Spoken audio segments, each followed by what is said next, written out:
So the Enderman Slayer is the hardest boss in the game. It poses a serious challenge for anyone who doesn't know what they're doing.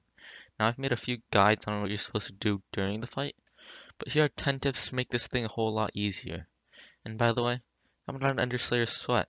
I don't have an Ender Dragon or a Plasma Flux. So yeah, the most expensive parts of my setup are the Hyperion and the Atom Split Katana. I'm basically using the bare minimum for Enderman Slayer. So if you don't have these items, just don't expect to be able to do it, as this is the hardest boss in the game.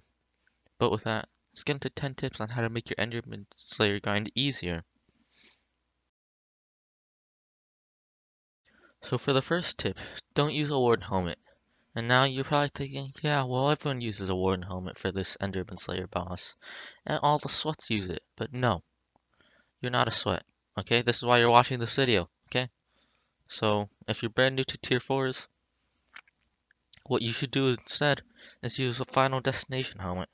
The full set bonus is really good, and while the damages from the warden helmet is really important, the health from the Final Destination is also really important, as you might not have a Hyperion to just be able to heal yourself constantly. So yeah, you should probably use the Final Destination helmet, as it gives a lot more HP and defense.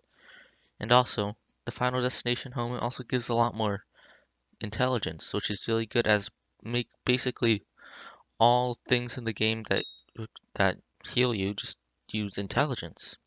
And on top of that, the Warden helmet is about 150 to 200 million coins. Instead of using that money to get a Warden helmet, you could instead use that money to upgrade your setup instead. You could get a better katana, or even a better healing wand, or maybe even a Hyperion if you don't have one. But now that you've actually sacrificed your Warden helmet, or ditched your Warden helmet, or whatever you did with your Warden helmet, if you even had one anyways, now you're going to be doing less damage. But that's not a problem, as the full set of Final Destination gives a lot of ferocity, which increases overall DPS. But that's not the real tip that I'm saying here. The real tip is actually, if you want more damage, you'd use the Twilight Arrow Poison with the Juju Short Bow, okay? Now hear me out. Remember, you probably never use any kind of arrow poison, but this is actually really good. It increases all damage incoming to any mob by 10% for 20 seconds. Which 20 seconds is a pretty long time, but 10% more damage is absolutely amazing, as any damage you can get is basically amazing, and with the looming threat of the boss timer running out, you might find yourself struggling to finish the boss in time, so you might as well just try using the Twilight Arrow Poison.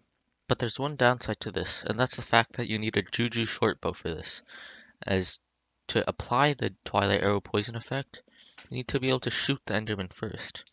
The only thing that can do that are the Juju Shortbow and the Terminator. So if you don't have a Juju Shortbow, well, sucks to be you. But yeah, you need a Juju Shortbow if you want to use this tip. So for tip number 3, now mana is really important, like super important. It's needed for the Wands of Healing, it's needed for the Hyperion, it's needed for the Weird Tuba, and the Katana abilities. So if you're in need of mana, or you're just running out of mana during the whole fight, you should use the Pocket Espresso machine, as it increases your mana by 100. That's more mana regen you're getting per second, and it's also 100 extra mana for use. Now if you don't need the mana because you're using the Final Destination, then don't use this, as the Final Destination already takes up a lot of soul flow. So if you don't need the mana, just don't use it. Now here's another mana tip for you. Try putting Ultimate Wise 5 on your Healing Wand. The Healing Wand is one of the main things that you're going to be using during the fight, and you'll basically be using it on cooldown, so like every 7 seconds. And with its expensive cost of 240 mana, that mana could instead be used for the Katana abilities, which increase your damage many times over. The wand is one of the most important items, and you're going to be using it a lot. So having it cost half the mana is important for staying alive and not running out of mana, because mana is really important, and half of these tips are basically just conserve mana. So yeah. Now, for tip number 5, when you reach stage 3 of the fight, you know how the boss starts throwing out heads?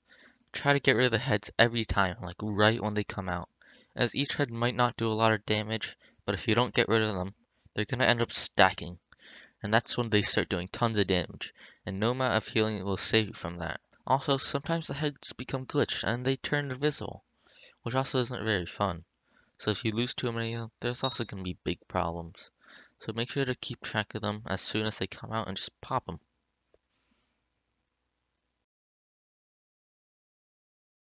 Now, as I said before, half of these tips are basically just for mana. So here's another one. If you're using either the Void Edge Katana, Vorpal Katana, or the Atom Slit Katana, they all give you mana as a base stat on the weapon.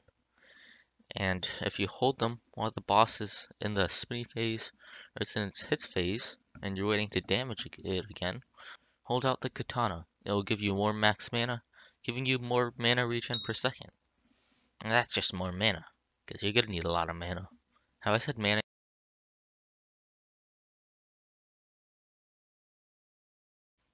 Now, for one of the most important tips. Probably should have put this at the beginning of the video, but I don't care, I'm lazy. One of the most important tips is necromancy. You gotta use the zombie souls, because they're just absolutely OP. They're broken.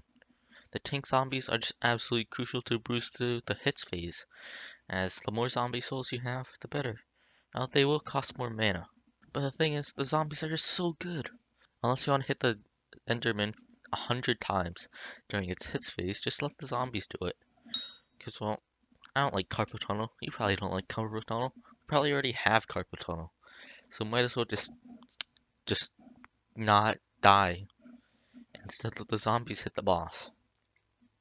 Also, when the zombies hit the boss, sometimes the enderman just aggroes onto them. So you could use that time to just back up and heal. Or do whatever you're doing. Maybe place down another orb, if you're even going to use an orb.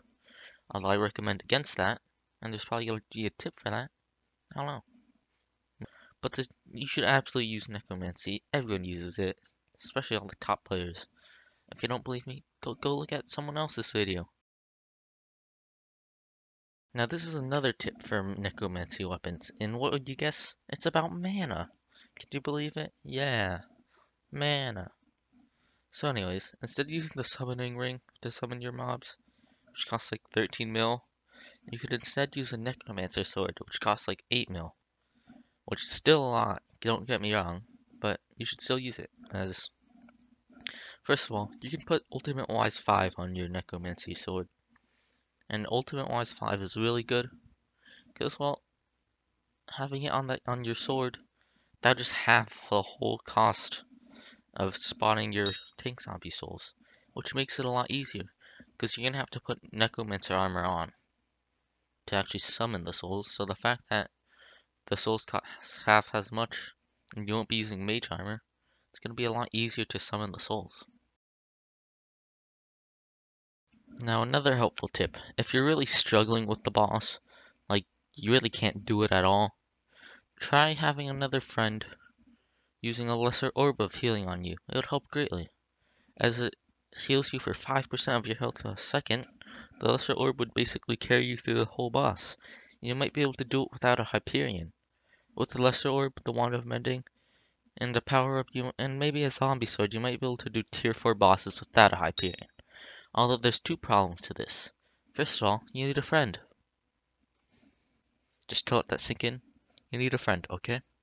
But second of all, they need to have Catacombs 19, and you need to have enough mana to where they can send 50 mana a second and still have infinite mana, which is 2,500 mana, basically. That's what they need to have. So they're gonna need to wear a full storm, and yeah. I can show you this setup right now. I gave my friend just full storm, necrotic. Well, not necrotic, because that's my storm set, and I just put ancient on it. But you can see there's full necrotic and some ancient pieces. And I gave him a bonza staff to hold. And there's also a sheep pet just for more mana anyway. So that's just an ideal setup. You might have to do more crucial measures, like level up their enchanting skill. I don't know. But they would at least need to have at least 2,500 mana to be able to infinitely have the lesser orb on you at all times.